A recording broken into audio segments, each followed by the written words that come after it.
Good morning and welcome to Pot Up with Matthews in the Morning from the Crime Prevention Security Systems Studios, large enough to serve you, small enough to care. We have John Cornell, better known as JC. I'm Shane Matthews. And JC, if you're screening here, if you're watching live, I have the invisible hat. He has an invisible hat on. I do. Of course, it's an Appalachian State hat. Yes. Of course, they won their bowl game. Yes, celebrating the New Orleans Bowl victory over UAB. He has a Navy sweatshirt on because celebrating the Liberty Bowl victory over Kansas State. They beat Army. So and they won the Commander-in-Chief trophy. I can tell this is a new one because it hasn't even been washed. It was bought in Philadelphia.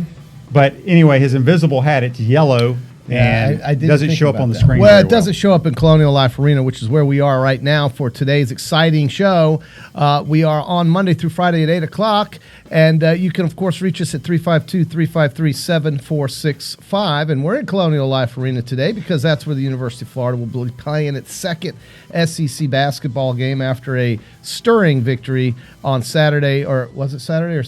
Saturday over Alabama in double overtime. And we will have Chris Harris from FloridaGators.com. Yep. He's there in Columbia. He'll be joining us about 8:10. We'll talk about the game, the historical comeback, first of all, against Alabama. Truly historic. I think it was the greatest comeback we've ever had. We'll ask him. I can't think of one any bigger. He's a historian of he sports, truly is. So he will let us know. Yeah. And then we will switch over and talk about Frank Martin and the South Carolina Gamecocks. That's such a psychotic team right there. They are 8-5.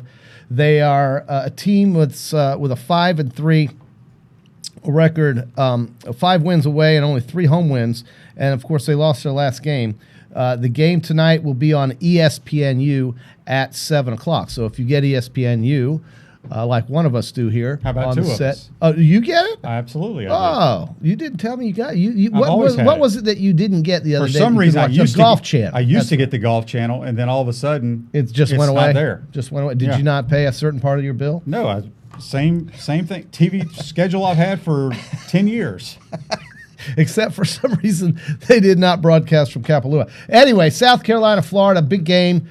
Florida trying to go 2-0 in the SEC QB. This is where the rubber meets the road for me in basketball. It's about conference play. It's about trying to get yourself seated properly for the postseason, because really the postseason is what we're playing for during the regular season, right? So that's where you get your resume built. And winning a game on the road, even though it's in January, is a huge thing to do. And certainly a conference win on the road keeps you in that upper tier. No question about it. I mean, this is a team that has had its ups and downs, and now you're getting into conference play. And not Virginia, but South Carolina is a team that's hard to figure out. But we'll get some thoughts from him. We'll also be joined by Heath Klein, who has his own show up in Columbia, South Carolina. Yeah. We'll talk to Heath later in the program. But last night, bowl season is over, JC. It's all over. It's a shame. I know it happens fast. Last night's game in Mobile had Lafayette beating the Miami of Ohio team 27-17. That's the Lending Tree Bowl in Ladd People Stadium in Mobile. Great place. Think about that bowl game, though. It's always the last bowl for whatever reason. I don't know why. Those teams, think about it. They finish their season usually, the week of Thanksgiving? Yeah. And then they have the to practice all the way till now. And then they're going to have the All-Star games with the North-South or Gray-Blue or something like that's going to be played there. And there's an All-Star it's called the game. Senior Bowl. Senior Bowl, excuse me. Senior Bowl. No, but my point is I know, that's a long time for those teams to wait. Well, to play it's also game. been a long time. We're waiting we've got 6 days until the college football season officially is finished with the crowning of the champion for 2019. And, it's been a long wait. Those games that were played on December 28th, obviously the winners move on. That's 16 days. Well, they take 2 weeks for the Super Bowl. I guess so. So I see it. I see it. I think it's good. Those teams need to be healthy, and they need to have their best players ready. Next year, I think the national championship is in Miami. So this would be really cool if we had some local flair, I guess, in that game. But this game is in New Orleans, LSU Clemson. We'll obviously talk about that toward the end of the week. We'll also have reaction to, and I want to hear your thoughts on Tua, the Alabama quarterback who shocked us, at least surprised me. I thought he was coming back. Very wrong about that.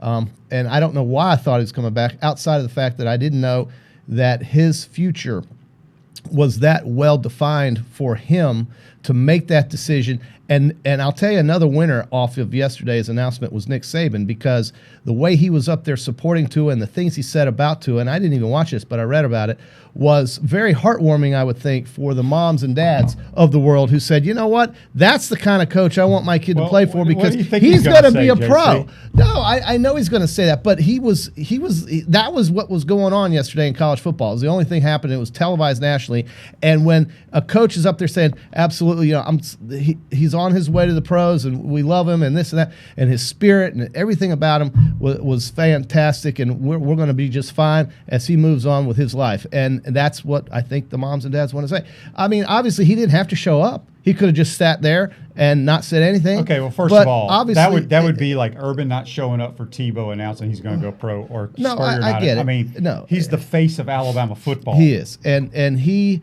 was a great player, but he also had some moments where you really had to just shake your head and wonder what did he do there. The one I can think of more recently was running into the end zone against LSU and dropping the football. Or how about when he played Clemson and he threw it right to the Clemson secondary? It happens. So it does happen. But the great thing, Drew Brees not drop the ball the other day? The great thing about, but this guy's legacy will be defined as what he did on 2nd and 26, and all of the great plays he had. Now, not everybody loves Tua. We have a listener named Tom who's in Union County saying he's the most overrated quarterback in the history of the University of Alabama. Obviously, I'm not going to agree with that, and I don't know why anybody would say that when you look at his numbers, 4,000 yards passing and so forth, and getting hurt is not his fault. Now, that could be a liability when he's drafted, and we'll see, and I think it's a lot of that's up to the doctors. I really think he got information from the doctors, and somebody told him that says, look, dude, you're going to be a top 10 pick. You're going to be a top 10 pick. Most people think he's going to go to the LA Chargers or the Miami Dolphins, and he's going to be able to sit and watch and learn from a guy like Phillip Rivers, at least for a year, and maybe Ryan Fitzpatrick if the Dolphins keep him. That's not a bad deal. You know what I'm saying? That's not a bad deal. I believe we're going to be joined right now by Chris Harry. Let's talk to Chris. Chris, is that you? Hello, Chris. This is he. There he is. Hey, Shane. Hey, Chris. That's Chris Harry from FloridaGators.com joining us on the program in the Crime Prevention Security Systems studio. Chris, I'm sorry we woke you up this morning. Are you at shoot-around, or is that later this afternoon? No, man, you didn't wake me up this morning. Come on. Give me a little break, more break. I may be old. I'm not that old. Yeah. Well, who's shooting around at 8 o'clock in the morning? Chris is. Well, I mean, it depends on game time, John. Shoot-arounds, I mean, you go on the road, they're different. Like for home games, like let's say Florida's playing at noon, they're going to have a shoot-around at like 8 o'clock. Really? Well, yeah, but this is during the week, and it's a night game. Yeah, so their shoot-around will probably be around 3 o'clock. Okay, 3 o'clock. But QB said, "Are you at a shoot-around?" I was joking. No, it's a home game for South Carolina. They'll have their shoot-around at what would be the normal time, like 4 hours out. Gators shooting around this morning, I believe, at about 10:30. So South Carolina, Chris, South Carolina's a kind of a strange team. Talk a little bit about this team. What is Florida going to expect from them? Well, if you look, you say it's a strange team. I say it's college basketball. Yeah. I mean, they got. So to microcosm your point, this is not. I mean, they're an average to below average, maybe SEC basketball team this season. All right, 8-5. They don't score, but they don't score very much. But that's kind of like they defend really hard, incredibly aggressive team. That's all. These kind of like Frank Martin's teams, the blueprint of those are. But they incredibly uncharacteristically, go into Virginia and really dominated the game against the defending national champions, scored 70 points, shot 55% from the floor, all stuff that you would never have expected a Gamecock, especially against a UVA team, which has been the best defense in the country maybe the last 3 years. Yeah. Then 6 days later, they lose to Stetson, one of the worst teams in the country. Wow. Yes, a weird team, yes, but also when you're dealing with kids, you're coming off beating the defending national champions. I'm sure Frank Martin banged his head against the wall, saying, "Guys, we're not that good." Okay, coach. This team is better than you think they are. Yeah, okay, coach. Here comes Stetson. They come in, they shoot the ball well, and they embarrass you on your home court. Now, Frank Martin, who is obviously a famously, I'm trying to think, a steamroller, if you will. I can only imagine what his players have been going through the last 6 days as they wait for this. They haven't played since that Stetson game, so they're kind of be like the unleashed on the Gators tonight in Columbia. Right. Chris, we'll talk a little bit more about South Carolina. I want to go back to Saturday night in the O'Connell Center against Alabama. Is that the greatest comeback in Gator basketball history? By numbers, yeah. The best previous. They twice came back from 18, once on the road, once here actually, 1993, and then against Alabama, I think in 2006. So, yeah, I mean that was quite the thing. It's worth noting, you don't want to be down by 21 points at home against Alabama, but they play a different kind of basketball, like we talked about on your show on Friday or whatever day that was. I was on they kind of smacked Florida in the mouth early on with some transition baskets. They hit 7 threes in the first half. Florida only hit 1, and that one came at the buzzer at half. But you got to credit a team that didn't quit. I mean, I've seen a lot of 21-point deficits turn into rollover games. Florida was even down 8 with less than 2 minutes to go in the game, and fought back to put the thing into overtime, and then of course win it in double overtime. So you hope it's a game to build on. You hope it's a game that they kind of learn some lessons on with regards to being ready from the get-go, with regards to I don't know if respect. I'm not saying they didn't respect Alabama, but just know what any team in this league is capable of doing. Because certainly it could go either way tonight, just like it did the other day. And there's going to be ebbs and flows throughout the game, of course. Chris, also, I mean, Trey Mann is struggling big time. I think he would have played maybe 8 or 9 minutes against Alabama. What needs to happen for this kid? I mean, he's a tremendous player. Is it just one of those freshman slumps? He just can't get it going. Well, it looks to me like if he just. From your couch, like you're saying, it looks to me like it's confidence. I mean, all I can tell you is what we saw in all during the off season and the run up to practice. How this guy's the best scorer on the team. I mean, and he still is. But I mean, something good has to happen for him. But at the same time, that has to come from within with him. He just doesn't look like like I said. He doesn't look very confident.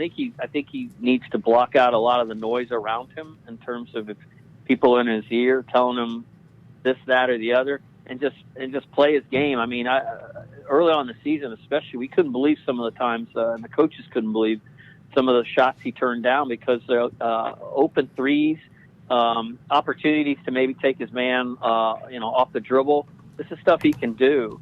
But at the same time, I've seen really good players come through this program that have had slow starts and kind of, develop naturally.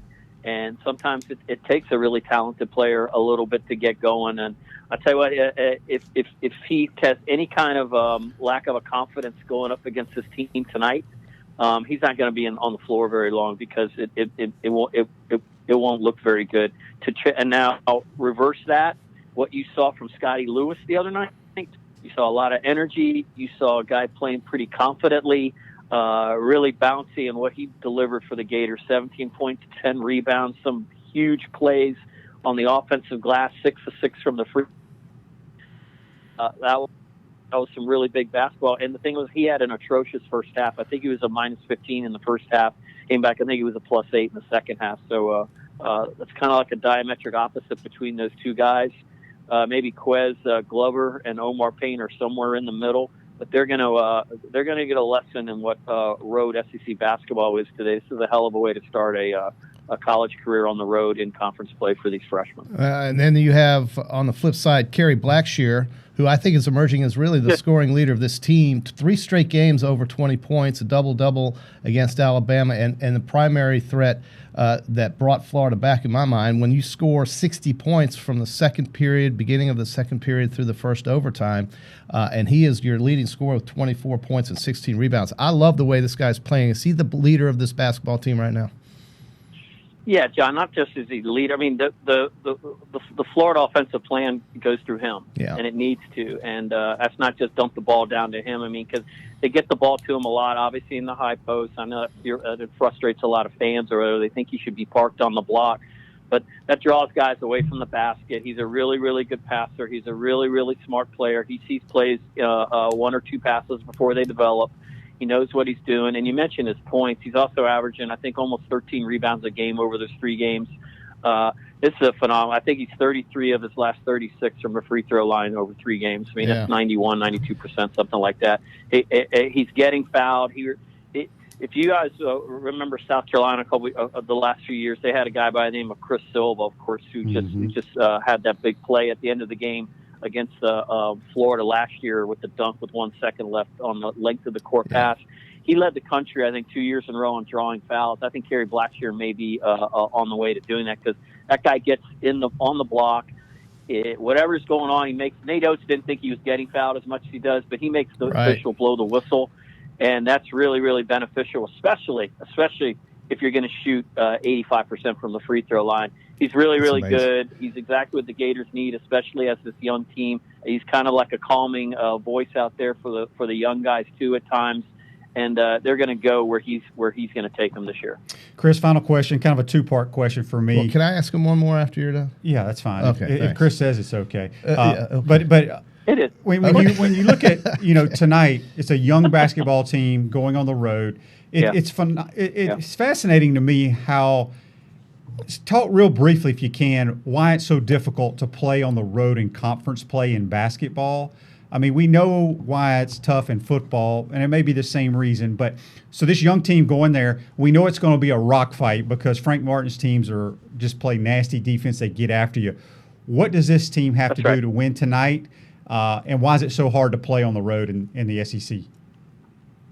I always think it's important to absorb the blows at the beginning of the halves. And not just the beginning of the game, because obviously Florida didn't do that very well. But if you recall what happened at the end of the first half against Alabama, it went on, and I say at the beginning of the half, and also do your job at the end of the half, because Florida scored those last 7 points at the end of the first half and really took momentum in the locker room. Then I think they scored the first 6 of the second half. Now all of a sudden you got a 6-point game, and see, Alabama didn't do those things, didn't protect the beginning and end of those halves of the first and second half, and now all of a sudden they're in a tough game on the road. It's about composure. I mean, it's really not that different than football. I just think that the nature, Shane, and I'm rambling again. I just think the nature of basketball is so much different than football, because it's all about 1 or 2 key matchups on the court that can change the dynamic of a whole game. And tonight with Florida, it's Kerry Blackshear not getting in foul trouble on the road. Of course it's making shots. I mean, they didn't make any shots in the first half the other day. That's why they fell behind so much. They got to find their confidence in terms of offense and make shots, and start doing that with a little more consistency and work out of the offense that is playing a little bit better right now. It's a complicated answer, but it's really not that complicated of a game. Make shots, defend, and kind of be in the game at the end of the game, and then make the plays down the stretch. Well, and I will just tell you, in my mind, watching as just some sort of observer that's not as deep into the team, obviously, as you, of course, when I see a team make 30 out of 36 free throws, and granted there was extra time on the clock with those 2 overtimes, but then I see a team with 52 rebounds. I mean, my goodness, it sounds like to me the confidence is coming, and they're going to look back on this second half and the way, as you said, they finished out the first half, and draw from that, hopefully, with strength going on to SEC schedule. And so my question would be to you, Chris, are we going to see that kind of Gator team more consistently as we go along, or was that just a one-off and we just have to hope it happens again? Well, I mean, when you got a team that has this much youth, and I know that there's a lot of fans that don't want to hear about this, but I did a chart a couple weeks ago for a game. This is the third least experienced basketball team in terms of starts, games, and playing together. Yeah. Since in the 13th season, since that back-to-back national championship team. Wow. The two ones that had more experience or had less experience, one went to the NIT. One of them was Billy Donovan's last team that was 16 and 17.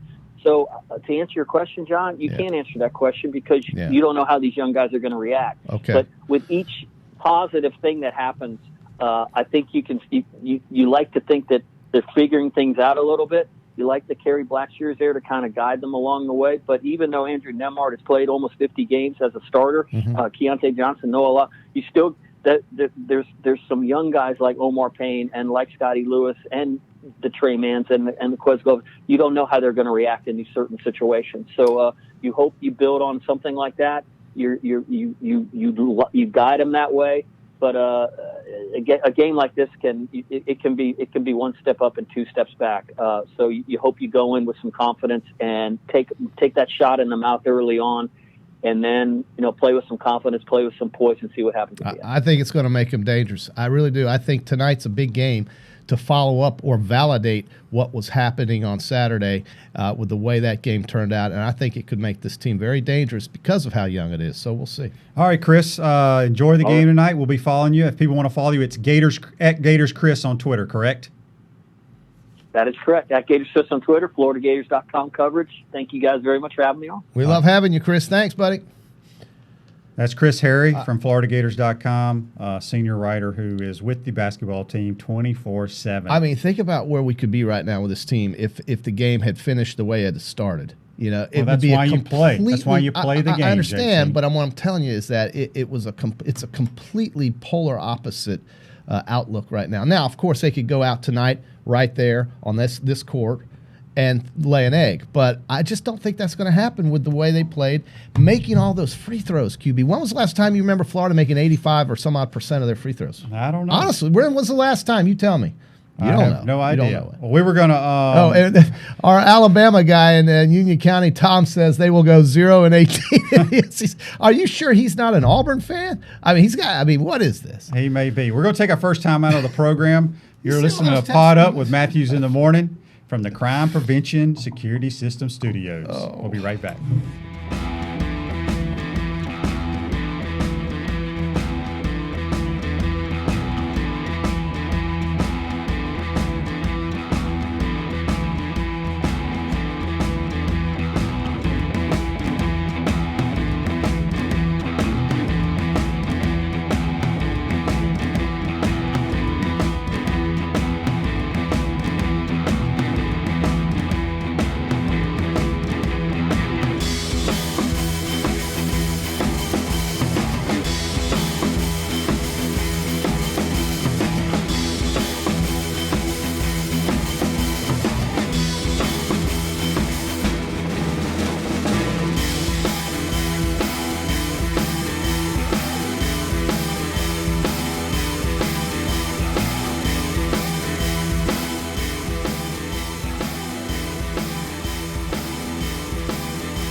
Welcome back to Pot Up with Matthews in the Morning, coming to you from the Crime Prevention Security Systems Studios, large enough to serve you, small enough to care. We appreciate Chris Harry joining us from Columbia, South Carolina. Tonight, the Gators play South Carolina, 7 o'clock on ESPN2 if you want to tune in. So ESPNU. Oh, I thought it was ESPN2. You. That's why I asked you earlier. I have both. I have multiple ESPN affiliates. So, all right. JC, we're going to be joined by Heath Klein up in Columbia. We're going to talk, get the South Carolina perspective of their basketball team, but also talk a little recruiting because they had a really good recruiting class for Will Muschamp, but they had something very interesting. Probably I think it was the top defensive lineman in the country committed to them on signing day, but he's yet to sign his letter of intent. Yeah. So I'm anxious to see what's going on with that February. situation. I mean, he can sign it in February.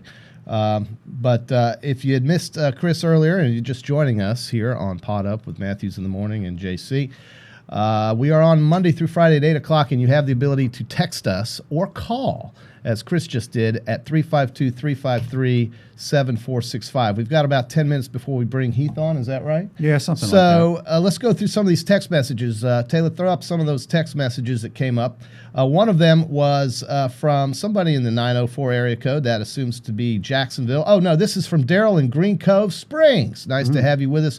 JC, glad Alabama took care of Michigan in Orlando. I think Jim Harbaugh is overrated, and so is that conference. I have a coworker that's a Michigan fan, and I have to hear them all the time belly aching. Sometimes I have to remind them of that butt kick in Florida gave them in the Peach Bowl. Thank you for that contribution, Daryl. We also had one from Tom in Union County who says Alabama. He's down on your team. He will go 0-18. Alabama will go 0-18 in the league, and Tua was overrated, which is patently ridiculous. But I'll let him say what he wants. You got any more text messages for us, Taylor? What was that?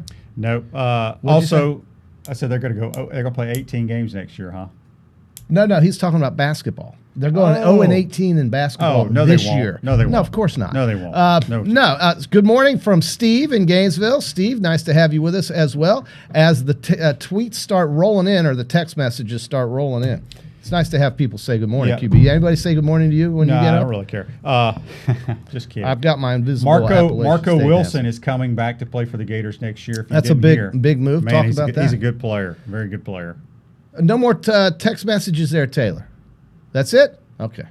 All right. Marcus Wilson. Is that his name? Marco Wilson. Marco Wilson. Yes. Why didn't I know who that was?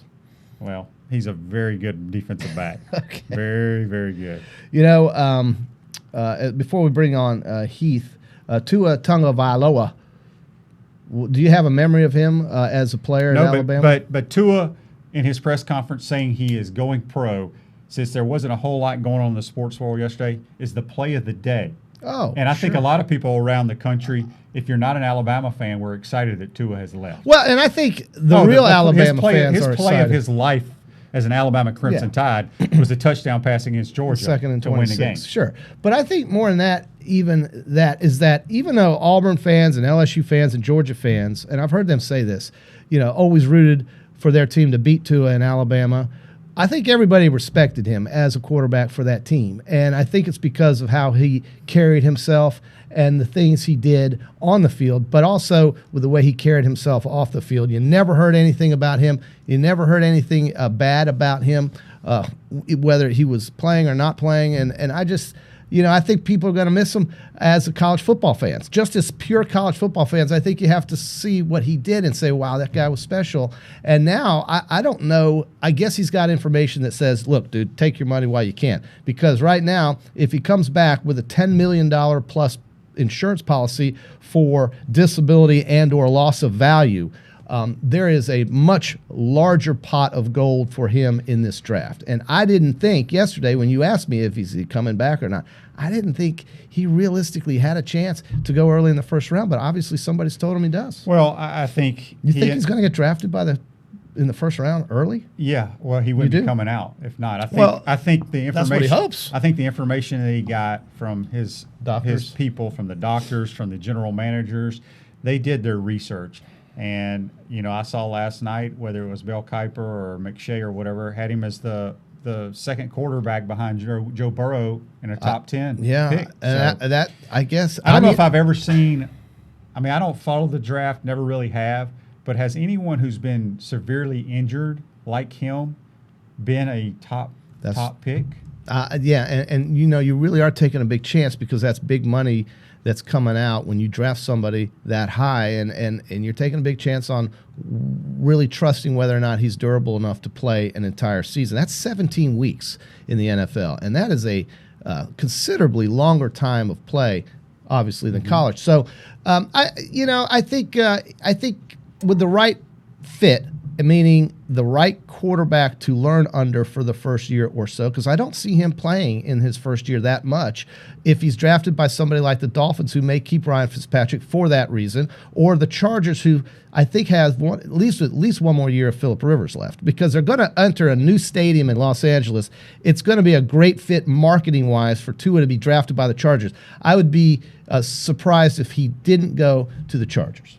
I just think because it's in Southern California. What's that got to do with it? Well, here's what has to do with it. He's from Hawaii. Oh, they need more. If he doesn't play, I'm just telling you, this is what I do know. Even though I didn't know if he was going to play, go pro. But what I do know, QB, is that had he not played in the second half to win the national championship against Georgia, he would have transferred to Southern California, and Clay Helton would have had him. And I think that could have changed so much in the fortunes of both those schools football-wise. Southern Cal and Alabama, ironically, are going to play in Dallas to begin the season next year for both those teams. But having gone back to Tua, playing in Los Angeles is a natural fit for me, thinking that because he's from Hawaii and because he's got that West Coast flair, the style of play and so forth, I think he would get a lot of marketability, which is what the Chargers have to have, QB, if they're going to play in Los Angeles in that stadium, because they have no fans. They have no home. They don't know who they are, really. And if they want to be the Los Angeles Chargers, like the idiot Spanos, their owner, wants them to be, then that's the guy they pick. And if that's the guy they pick, they say, Philip, you teach this guy. We're going to play in this stadium, and he's our future. And we'll see. Yeah, I mean, makes sense, right? Yeah, we'll see. We'll see. Also, our contest for tonight will be Pick the Gators South Carolina basketball score. So. Okay. Well, did you have one better? Yes. No, I love that. I used to love scoring contests when we were on. Do you the have radio, another text message for us? Well, I thought I did. I have a button here that says "We tried to call." Oh. Okay. So I don't know. This is from an 813 area code. The technical aspect is not my expertise. I'm not. Mine either. Well, we try, though. We're trying. I have an invisible hat on. That shows you right there that it's not my expertise. Well, before we take our next break, before we get Heath Klein on the program, I want to get your thoughts because one of your many, many teams that you root for, the Dallas Cowboys, have a new head coach. Love it. You like Mike McCarthy? I mean, I think it is because I think they needed somebody with a pedigree of winning. Now, Mike McCarthy came from a place that had arguably one of the greatest quarterbacks of all time playing for them, and they certainly don't have that today. So can he win in a place like that with Jerry Jones looking over his shoulder? I mean, who knows? But I don't think it's a bad hire. I mean, what else were they going to do? Who else were they going to get? Jay Gruden? So I think, no, it makes sense to me. Yeah, I like the hire. I think Mike McCarthy. He's an NFL guy, man. He is. He's a West Coast offense type guy. He's going to have to tweak it a little bit because I'm not sure Dak fits that mold of a West Coast quarterback. But no, I think he's What is that? What is a West Coast quarterback? Well, it's a guy who makes very quick decisions, extremely accurate, gets the ball out of his hands quick. That's just not what Dak has played in before. You don't play out of the shotgun a lot. Now, McCarthy has changed that a little bit, but they'll tweak it for Dak.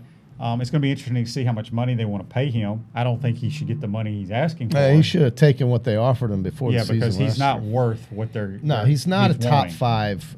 He's not a top 15 quarterback in the league. He will get top 15 money. Right. He'll get top 10 money, but he wanted top 3 money, and that's that. I mean, Jerry gave him a great offer, and he didn't take it before the season. And then once the season started, everything kind of shut down.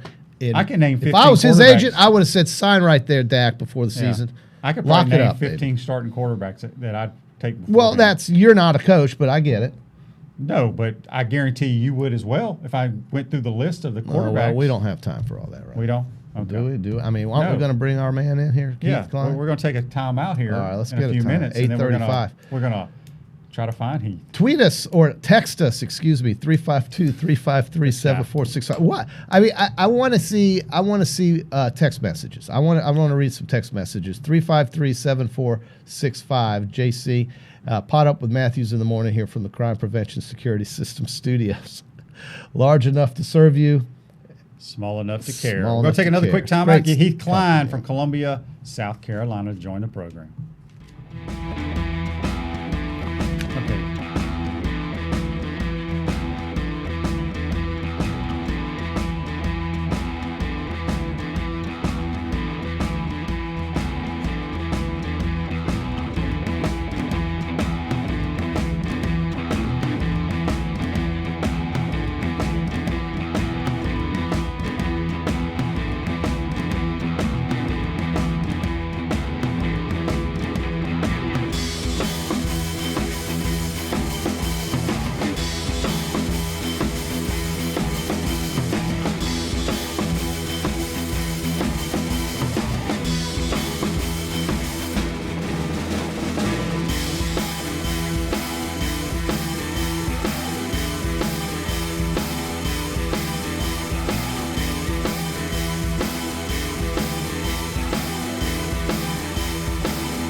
Welcome back. Pot Up with Matthews in the morning, coming to you from the Crime Prevention Security System Studios. Large enough to serve you, small enough to care. Trying to run down Heath Klein up in Columbia, talk a little South Carolina football and basketball tonight.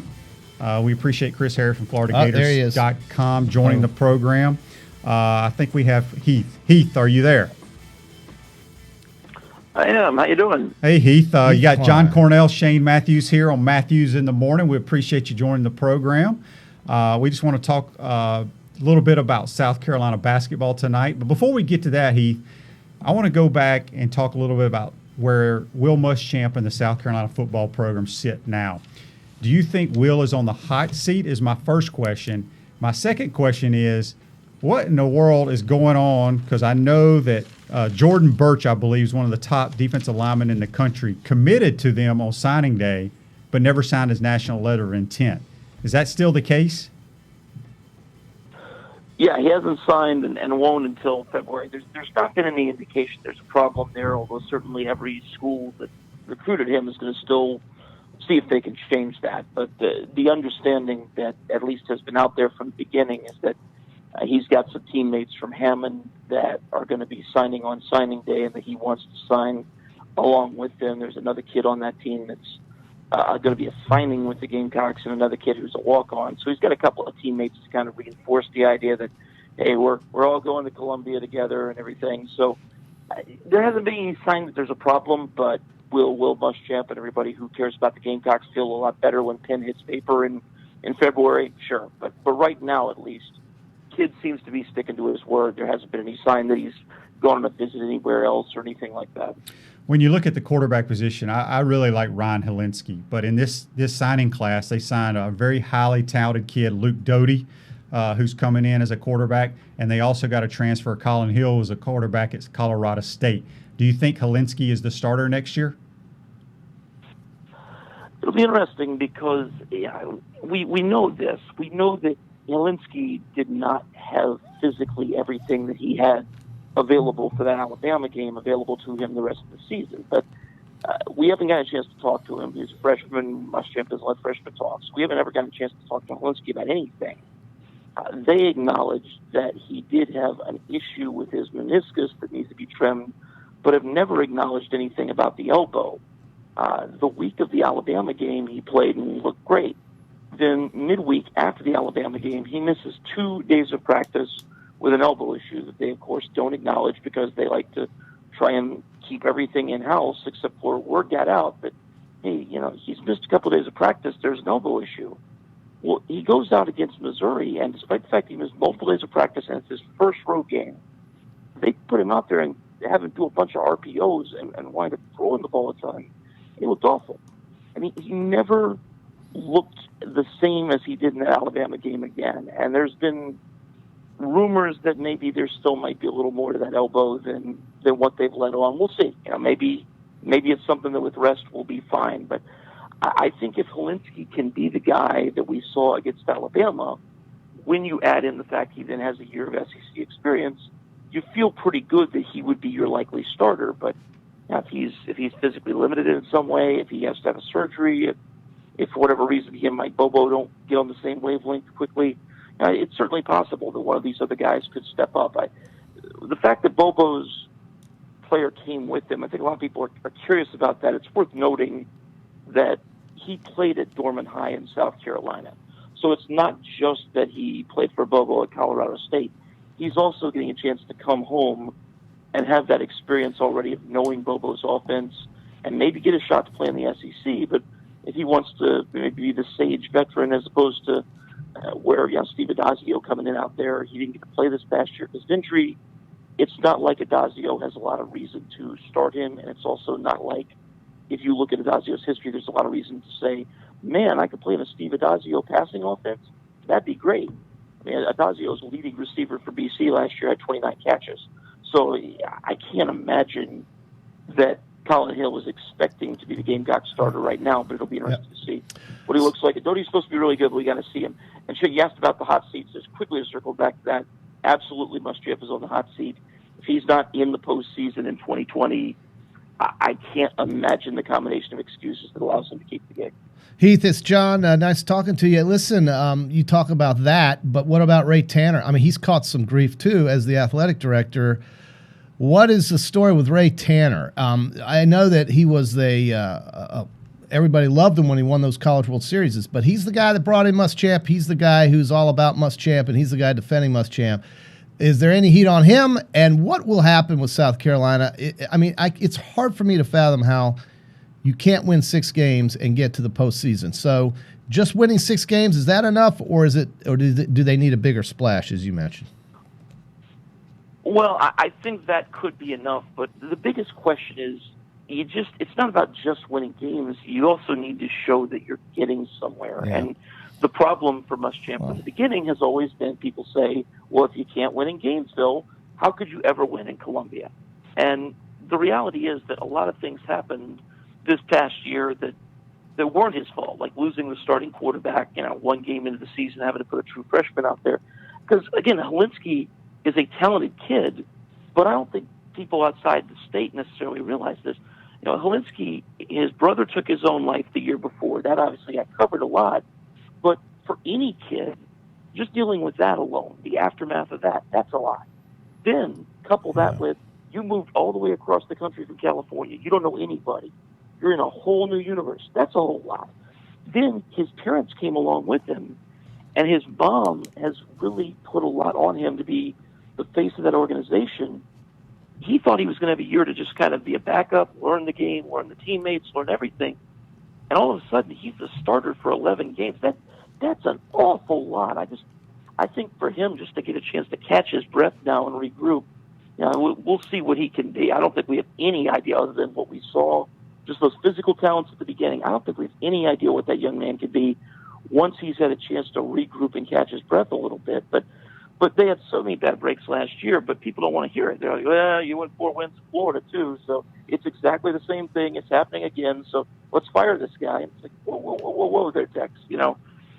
Look at who got hired around the conference. I mean, for Pete's sake, Sam Pittman got hired to be a head coach. Sam Pittman is a great O-line coach, but, come on. I mean, if an SEC school is hiring Sam Pittman, there just weren't a lot of great candidates this year to begin with, and even fewer of them who are saying, oh, man, I get to go against Dabo every year, and I get to go against Georgia every year, and Florida every year. Oh, cool, sign me up. People think they got a great job, and there's not that many people who are dying to get to Columbia to be their coach. And what about Tanner? Is the honeymoon over for him?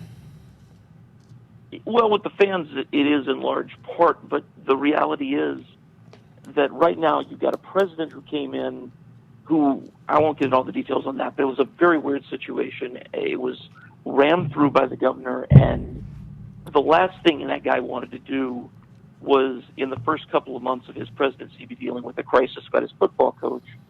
So as he gets settled in more, what is Tanner's relationship with that guy? Because they could afford to make a move if they needed to on Tanner a lot easier than they can on Muschamp or any other coach fans are mad at.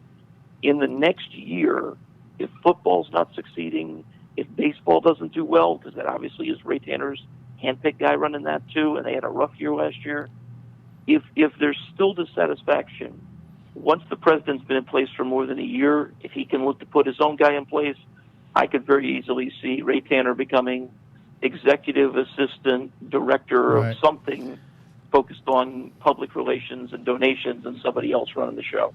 We're speaking with Heath Klein from 107.5 The Game in Columbia, South Carolina. Let's switch over to basketball. Tonight, Gators roll into Columbia, 7 o'clock tip against 8-5 South Carolina. This is a weird South Carolina team. They go to Virginia to beat the defending national champs and then get hammered at home to a terrible Stetson team. What can you tell us about Frank Martin's squad? Well, you said it, Shane. It's a weird one. The thing that you need to know about them is that they have enough talent. The Virginia win was not a fluke. If you watched them play, they were making shots. They were playing together. Even when Virginia rallied in the second half of that game, they then put together another surge to put it away. They have the ability to be that team. But what they don't have is they don't have a guy right now that consistently is an alpha dog leader. And that seems to be what Martin is really worried about. You have a guy in Jared Bolden who's a really nice shooter. Keyshawn Bryant is a great athlete. They've been a much better team since he got back. He missed the first month of the season with an injury, and before that Stetson game, it seemed like him getting back had kind of been that thing that got them back on track. But that Stetson game was a perfect example. It's no surprise that a team that just won their biggest game of their careers would go over the Christmas holiday, get a little excited about themselves. Oh, yeah, it's Stetson. We'll kill those guys. And just sort of sleepwalk through the prep for that game, come in, not be great, but you expect them to win it, though, Even if you're sloppy, even if you're not playing great, you expect to eventually put together that run, like you did against Virginia, to win the game. They couldn't do it.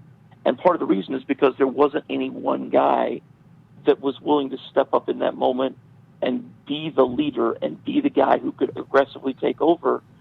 You had one situation where Frank Martin yelled pass, and the kid on the court passed the ball immediately. He wasn't saying pass like pressing a button in Nintendo. He was yelling about the whole concept of passing. He wanted more motion, more passing. But the kid freaked out and passed it right away and set up a turnover that was 2 more points for Stetson. I mean, that's how jumpy they were. So if they get off to a good start against Florida, then they can absolutely win this game. But you look at last year where they were able to rally behind a guy like a Chris Silva to make that big comeback to win down in Gainesville. If they get down double digits, it's a real question mentally. Do they have the right makeup right now to handle that? And it's going to be mighty interesting.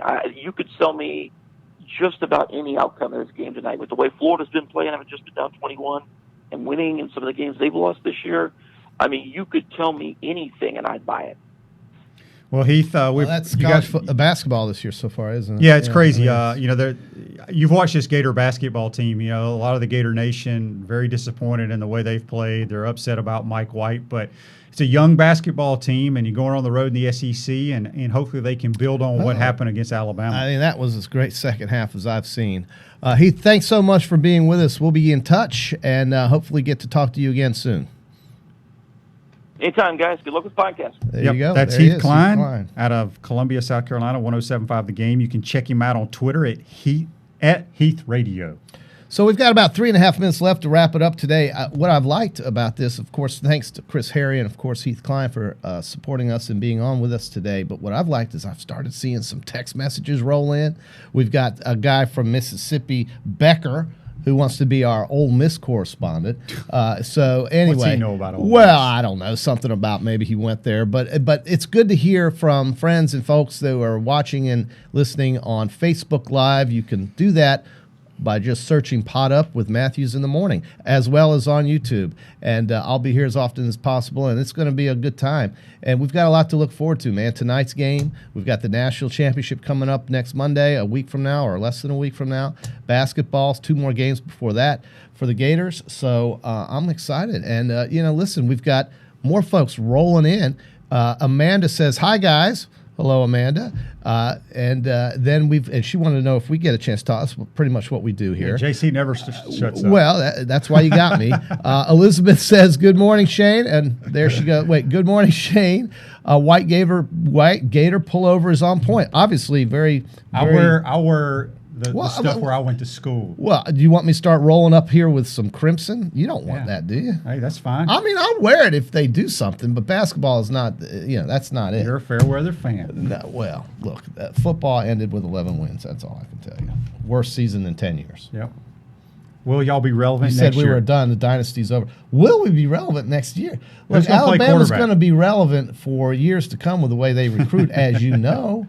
And they're going to be very, very healthy at quarterback with 3 guys already. This kid Young from California. Are you surprised that a couple of those receivers are staying? Mac Jones. Devontae Smith, as you mentioned, the receivers announced that he is staying. Henry Ruggs III is not. Jerry Jeudy is not. Jalen Waddle will be there. Devontae Smith. Jalen Waddle's not eligible to go pro, right? No, that's right. So he's got to play 1 more year. But Devontae Smith, the recipient of that 2nd and 26 against Georgia, will be coming back.